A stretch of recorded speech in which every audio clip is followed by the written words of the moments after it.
Hello, Lucas. Nice to meet Hi, you. Monica. Likewise.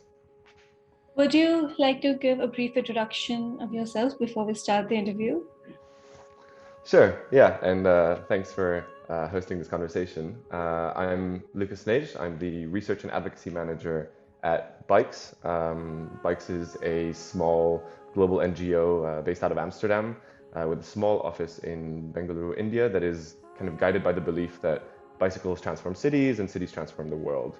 So, kind of we envision a future in which active mobility and in particular cycling increases exponentially to enable kind of the societal transformation. So bringing about kind of urban resilience, healthier communities, more inclusive communities and equitable societies, as well as obviously kind of, a way of living within our planetary boundaries and a way that kind of also brings joy and public life to our cities. And so we've been working for about 5 years internationally, broadly kind of splitting our activities between direct and indirect impact, where kind of we coordinate networks, including activist networks, civil society networks to promote a vision of active travel around the world. So we have kind of a presence in 35 countries. We focus our work in mostly South Asia and Latin America for now. And essentially the kind of vision that we push for is one of cultural development of cycling cultures. So really moving beyond this kind of paradigm of build it and they will come, and thinking about travel behavior, mobility cultures. A term that we use a lot is actually human infrastructure. So the human infrastructure of cycling that can accompany the built infrastructure of our cities to enable all communities to take up cycling. And so we really have this focus on inclusivity and essentially say that, until every person can identify and access cycling, then we won't reach those targets, right? And so that's really kind of the ethos of our organization and the work that I do within the research department and in various projects that I coordinate around the world. That's great to know. You're doing quite a lot, and I'm glad that we are having this conversation so that everyone can also know more about your work. And thank you for submitting your entry to the Urban Action Avenue. It was one of the top entries that we came across, and it was an issue that we thought we must talk about. So, hence this interview. So, your topic was incorporating cycling mobilities of care in urban areas. Would you like to briefly touch upon what your research was about and what did you find? Sure. We also feel that it's an absolutely essential issue to kind of push for within the cycling realm for a number of reasons. To contextualize a little bit this research, it started off in the relationship building with a Dutch foundation called the Bernard van Leer Foundation that really promotes the interests of early childhood development and their carers in cities around the world. And we began a conversation with them in 2020 to kind of co-develop a knowledge piece that was more of a conversation starter around the positive connections between cycling, early childhood development, and caregiver well-being. And we did this because to date there's been really limited research in this area, and cities are really struggling to accommodate the needs of young children and their families. And so the long-term goals of this were really to inspire policy and planning changes, as well as further academic research on this issue to kind of ensure that our cities and our transport systems are advantageous for that critical target group, essentially. What we tend to see is in children in urban planning and policy generally, it's quite an interesting term, but we see children as indicator species, meaning that if a city works for them, it will work for everyone. And so if our baseline is a city that is safe, comfortable, and fun for father to cycle next to his 8-year-old child, like we see in countries in which I'm based, for example, the Netherlands, but also Germany or Denmark, everyone will benefit. But currently, in the way that cycle lanes and cycle lane networks are being developed, or even programming is taking place to encourage people to take up cycling, that doesn't quite meet the needs of children, of young children especially, and their families. The reason why we want to focus on mobilities of care, which is also a critical topic in urban planning and policy that relates to kind of gender, the feminist city, and all of those kind of important topics, is that disproportionately household serving trips, because of the gender division of household labor and care, falls on women, right? And we know that around the world, on top of that, there are much lower modal shares of cycling for women than men. So this topic both touches upon cities that are healthy and comfortable for families to move actively, as well as responding to the need for more gender-sensitive urban planning and policy. Women are much more likely to trip chain because of those caregiving trips. And actually, theoretically, cycling is a huge opportunity to facilitate that kind of movement. Short trips, neighborhood trips, trips that are more energy efficient and faster than walking. If you're on a bike, you can carry goods. You can also ferry kind of children around. And this is especially important because caregiver and especially women suffer from time poverty in our cities because of the way transportation systems are designed. So if we build cities in which people can kind of be comfortable cycling, with wider bike lanes, with all types of people that learn to cycle as they grow up, know how to navigate traffic in kind of lower infrastructurally developed cities, then we can actually promote this kind of travel long term, because obviously family is a really important source of kind of behavior change and influence, and the well-being of caregivers can be improved because of that ease to kind of travel and navigate the city on a bike. In our research, we found a ton of interesting connections between also early childhood development and cycling. So, if you're a young child, 2 to 3 years old, and you're sitting on the front of the bike in which your mother or father is like navigating the city, you have kind of call and response. So if your child points to something that they see in the street, you can directly react to that, and that really enhances the connection between also the caregiver and the child.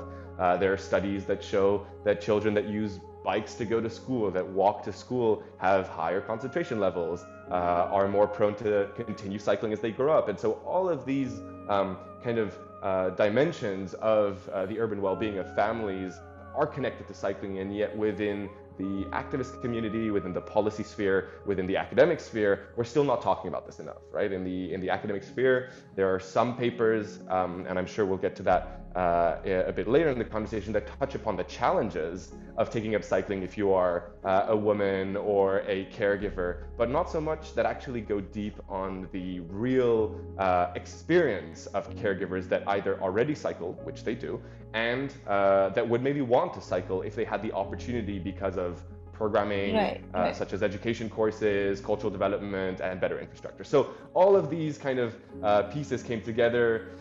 We are continuing this work now with the foundation, and we're hoping to transform the ideas that we developed in this report into more concrete programs. And I think the piece that I wrote for Cities Forum really touched upon that, about the need to, as kind of urban practitioners, to move in that direction through pilots, through new policy, through new research, to encourage the broader transport sphere to think about the link between mobilities of care and active transportation. And so, I'm delighted to be continuing this work.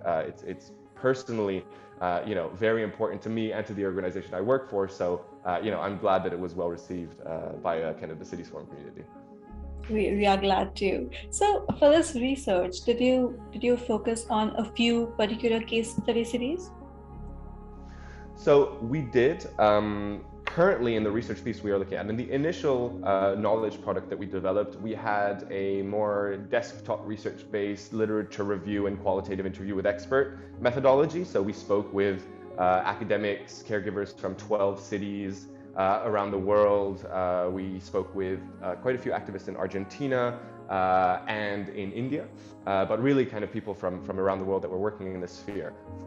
In this new iteration of the project, we are scoping a number of cities in which we think there is the possibility to set up awareness and education courses for women caregivers. This is still something that is in development, but the cities that we are looking at currently are Buenos Aires in Argentina, a city that has done a tremendous effort to kind of promote cycling, and that also incorporates a lot of kind of gender sensitive policy in its transportation planning and strategy.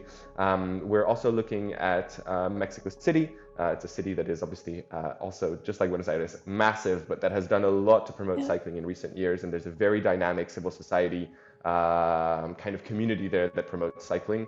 We're also looking at Bengaluru in India, a city in which obviously we have a presence in and already do work in, and we see the tremendous efforts of the Directorate of Urban Land Transport there, but also the activist community to promote active travel.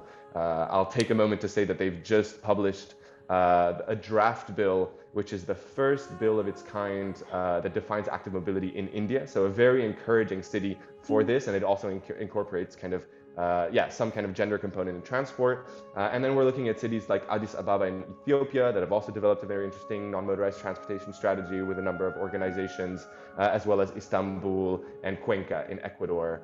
So really kind of a broad stroke that we've taken. We've spoken with both the public sector and civil society stakeholders there to understand the feasibility of these kind of projects, and also the interest in these cities in really promoting cycling cultures alongside their infrastructure and promoting a vision of cycling that is truly inclusive in terms of gender and kind of family-oriented strategies in their cycling efforts. So yeah. So the reason I asked that is because a lot of times what happens is when you are trying to implement such policies, local context also matters. And like you said, you have been focusing on cities which are spread across the globe in one way or another. So did you feel that the local context, as it varies, how did that affect your project implementation, or how will that affect your project implementation? Yeah, it's a great question. And for each city that we are looking at, we are conducting a stakeholder analysis locally to ensure that we are in touch with the right people that will then implement those pilot programs locally and will tailor them to context. As an international organization that is based in Amsterdam, obviously we have some learnings, right, in the Netherlands in terms of cycling strategy. But what we find as well as an organization that is global and that really tries to move beyond this rather Eurocentric model of idolizing Copenhagen or Amsterdam as kind of these cities that everybody should aspire towards looking like.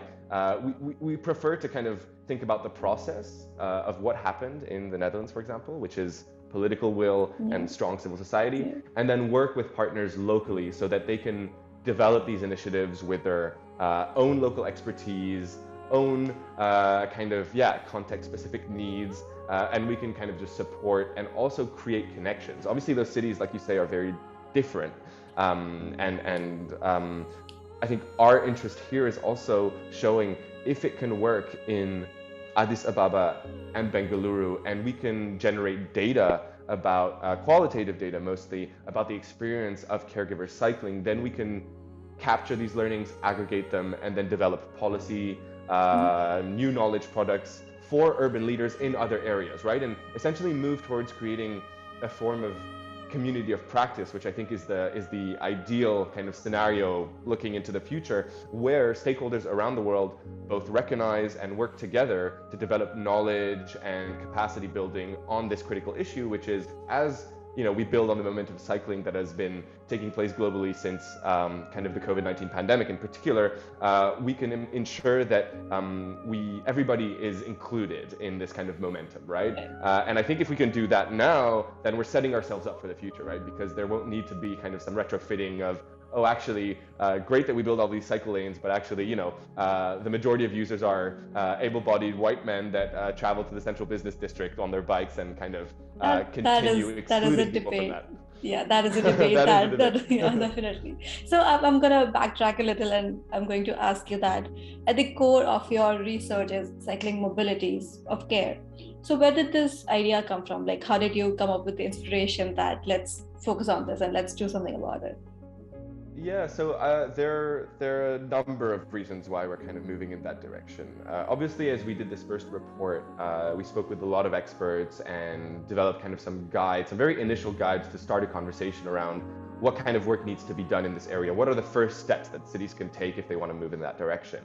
And I also want to recognize here that we're not alone in this, right? I've mentioned there is a huge knowledge gap here, but there are a lot of organizations, both NGOs, but also community-led organizations and academics around the world that are working in this realm. And Of course, Mobilities of Care is a concept that was coined and developed by Inés Sánchez de Madriaga, a Spanish kind of researcher involved with the UN now, I believe, and that coined this term in 2009. So this is a very recent development still, that I think, whether it's about cycling, but also public transportation, car sharing, walkability, we need to be thinking about. The term mobility of care really underscores the aggregate importance of travel associated with care work, which is defined as unpaid labor performed by adults for children and other dependents, including labor related to the upkeep of a household. And that's a really key point. There's an absence of data about this kind of travel in cities around the world.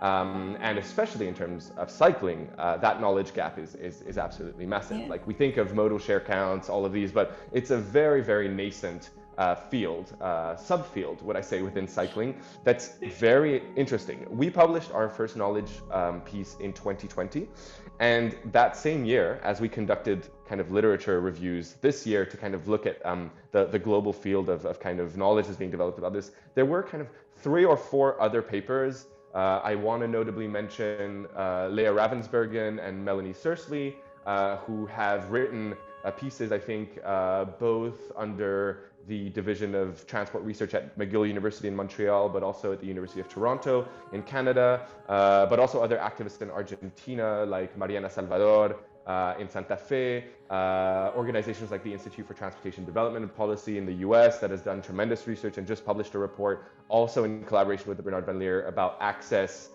for early, young children, their caregivers, around the concept of kind of transit-oriented development and first and last mile connectivity. So there are a lot of stakeholders that are starting to think about this. And so as we were also kind of producing our research and looking into these conversations, we were like, okay, this is actually the first step.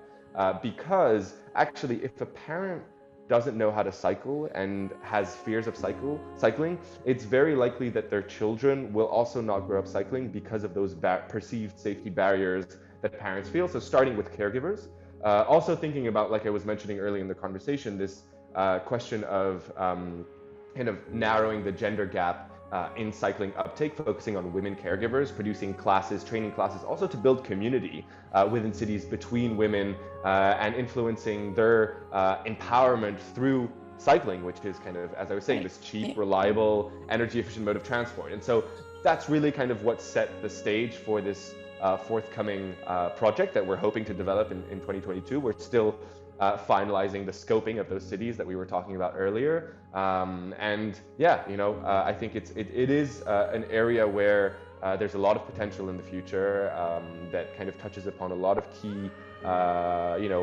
features of the urban agenda that we need to all be working towards. And so it's very, very inspiring to be connected with such different stakeholders around the world that are all kind of promoting this vision of inclusive cycling. Yeah. So you rightly explained why it is important to bring attention to this particular idea. So I would also like to ask you that, how do we do that? I mean, the role of government and authorities is on one side, and then there are local stakeholders that also have a major influence on how we implement these policies and how they come to action. So what would you say about that? Yeah, I mean, this is still rather uncharted territory, but I think piloting is definitely a good first step, right? These kind of demonstration projects at a small scale, at a neighborhood scale, over a limited amount of time, which have a key component of kind of impact measurement, capturing the experience, the process, the best practices, or the good practices, should I say, and then developing kind of toolkits for implementation, and also raising awareness. That's also kind of a first step that needs to happen. Capacity building within governments.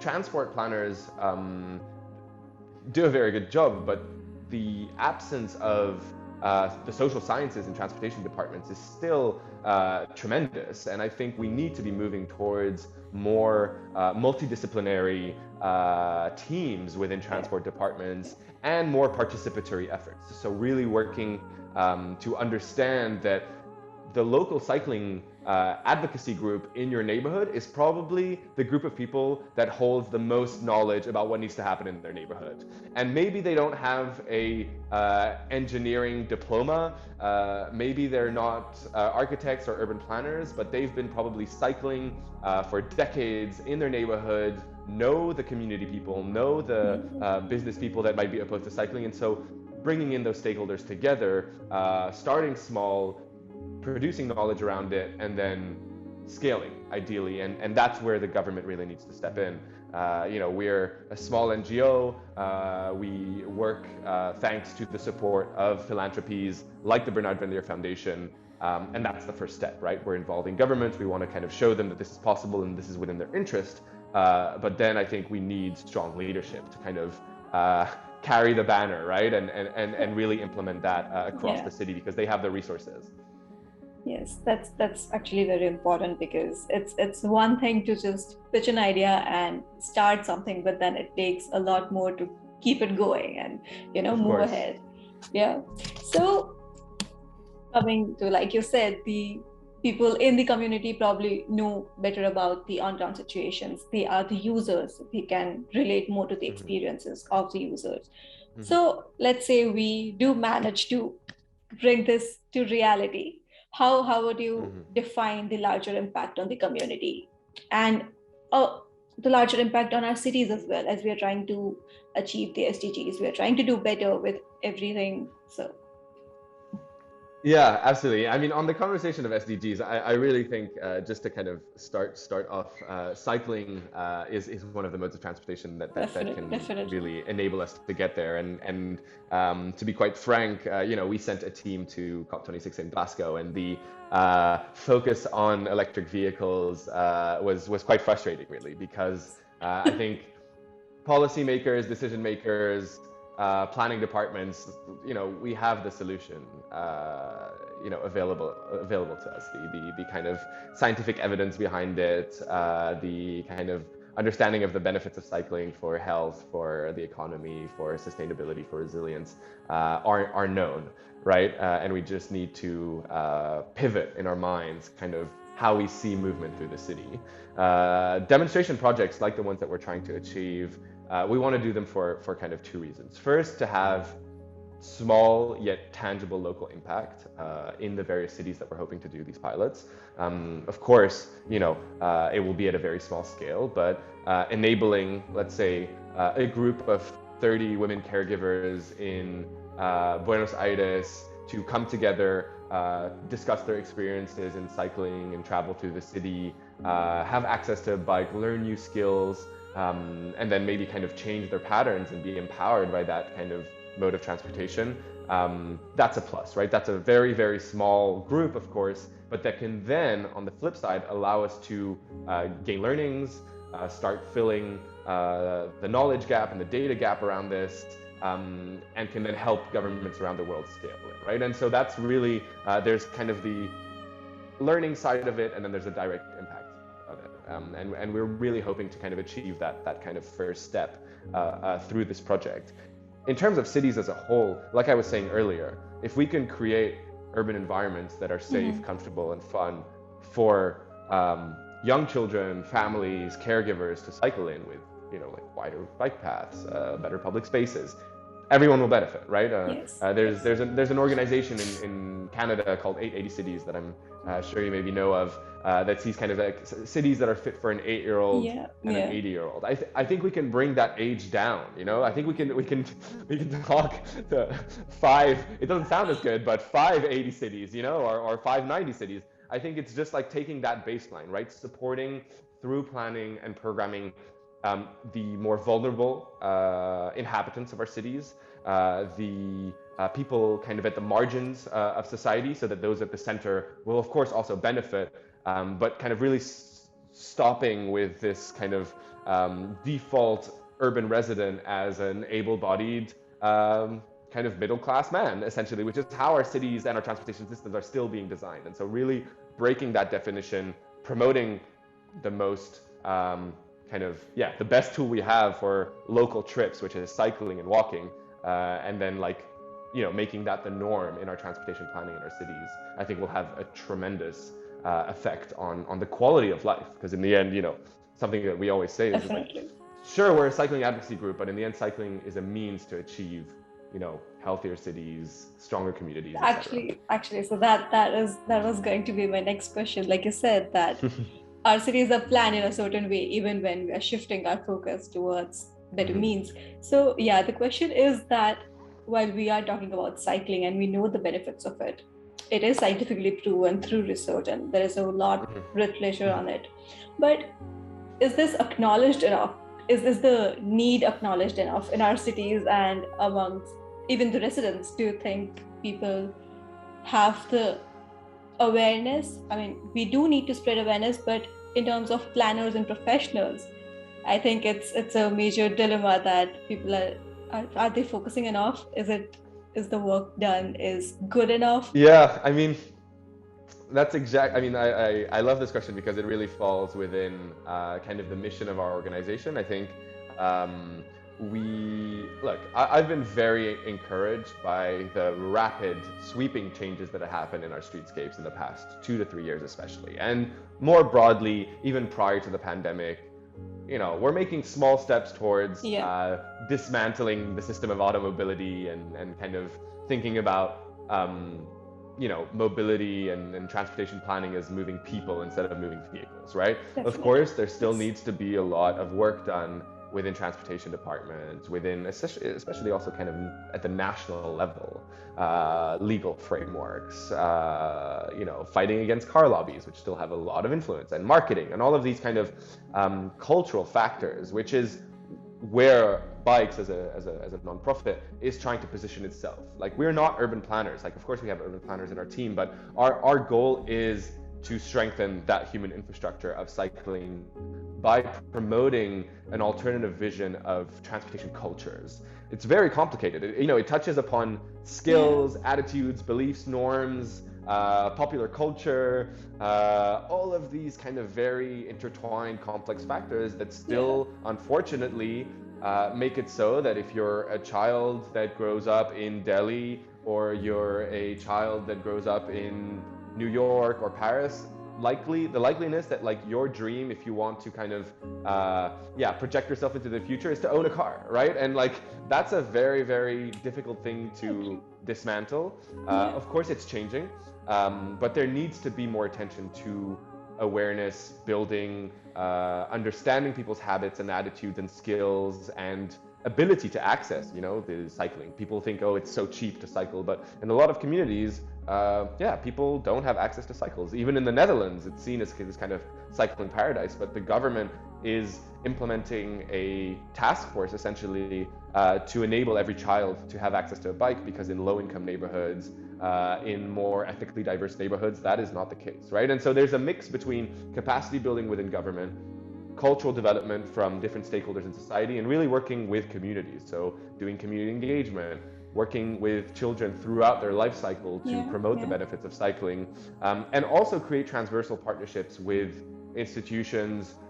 So not just looking at cycling within the transportation sphere, but looking at cycling with the scientific community that's thinking about clean air, thinking about the health sector, right? The health sector, to us, is one of the sectors in which the promotion of active forms of travel holds the most potential, because we're seeing increased sedentarization, poor urban health across the board, both in kind of wealthy cities and kind of not so wealthy cities. And so if we can position also cycling as kind of a health strategy, then that creates new linkages, and it breaks the kind of echo chamber of cycling activists and transportation planners. Because I think, you and I are urban practitioners, right? And so we kind of have this belief, oh, of course we need to do cycling. But for people that just live their life, it's much more challenging to get to that. And that's why we need different stakeholders in the room, different strategies, and working with youth and families as a starting point. Because I think youth, the children that are 3 today are like the future cyclists of tomorrow, when it's going to be even more critical. So, yes, that's a fair point. So yeah, I'm going a little back here, a previous conversation that we had about the cities that you are trying to implement these things in. Mm-hmm. So while doing your project or while doing your research, stakeholder consultations, all of that, did you find that the cultural context and the local context had an impact on how the usage of cycling is at the moment before you implement this whole idea and the policy? What is the status at the moment? Definitely. Obviously, those cities that we are looking at are cities that we already kind of understand are trending in the direction of promoting this kind of inclusive cycling vision. But in terms of, conversations with stakeholders, definitely. But it was interesting to also see similarities in the kind of challenges and opportunities, right? Whether it was speaking with activists in Addis Ababa or Bengaluru or Buenos Aires, what came up often is that actually a lot of women, for example, don't know how to cycle, right? And so teaching them how to cycle is the first step to allowing them to benefit from this mode of transportation, because there's actually a problem with skills. In other places also, the kind of belief that you're cycling for household serving trips, like whether it's with your child or your groceries, is simply impossible. Or it's too hot in my city, or all of these kind of just assumptions, right? And to be fair, there are challenges, right? It's not everyone can just get on a bike and cycle. We acknowledge kind of the fact that, especially for caregivers, the barriers to entry to this mode of transportation are larger than for most individuals. That is why we need policymakers and organizations to support them more, right? And so definitely in the 6 cities that we're looking at currently, there are many challenges, but with the right people working in that sphere and the political will that we have identified, that's why we've narrowed it down to those 6 cities. We started by casting a wider net. We think we can get there, and once again, with those demonstration projects, it is inspiring to other cities to look at, right? And so there are a lot of communities of cities that are already in discussion with each other, and if we can show results, then others will want to implement these kind of policies as well. So that's a good point. I mean, yes, it's important to show people that it actually works, and then they are more likely to consider the idea than just saying that this will work, you should try it out. So that's definitely a good point. So I think one last question before we end this interview would be just that when you talk about the way forward and community development, and as you said, the whole idea of cycling mobilities, it impacts the larger population, from children to caregivers and people in different age groups as well. So how do you think that it will affect the community for the better when it does become a reality and it does come to life? So what is the light on the other side?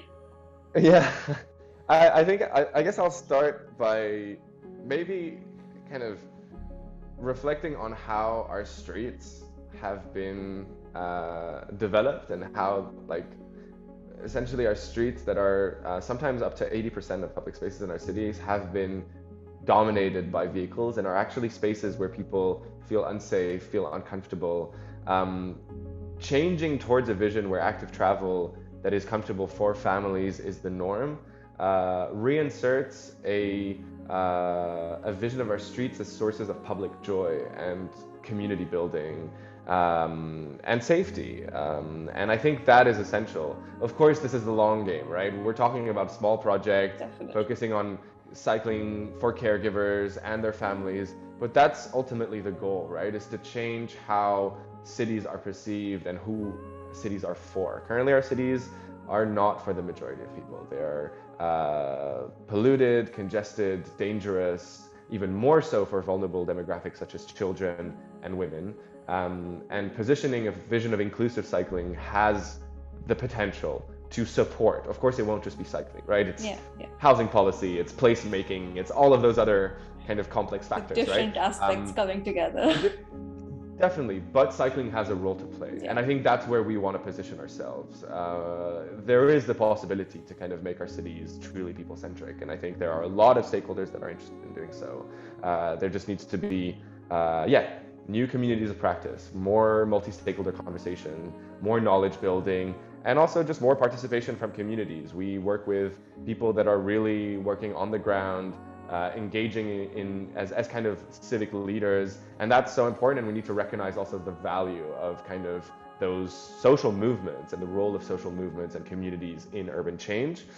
I think if that happens, I'm ending with optimism, which is not always the case. There can be kind of a really positive transformation to the quality of life of all people in our cities. So yeah, I guess I'll end there. That's a good point to end with. I mean, let's hope for the best. We will get there. Definitely. But yeah, it was great talking to you about this, and we are so glad that we actually got to read this piece and talk more about the research. It's amazing work that you're doing, and we wish you a very good luck. So thank you so much for your time. Yeah, It was thank great you. talking Looking to forward to the you. publication. Yeah, Yes, bye. definitely. Bye bye.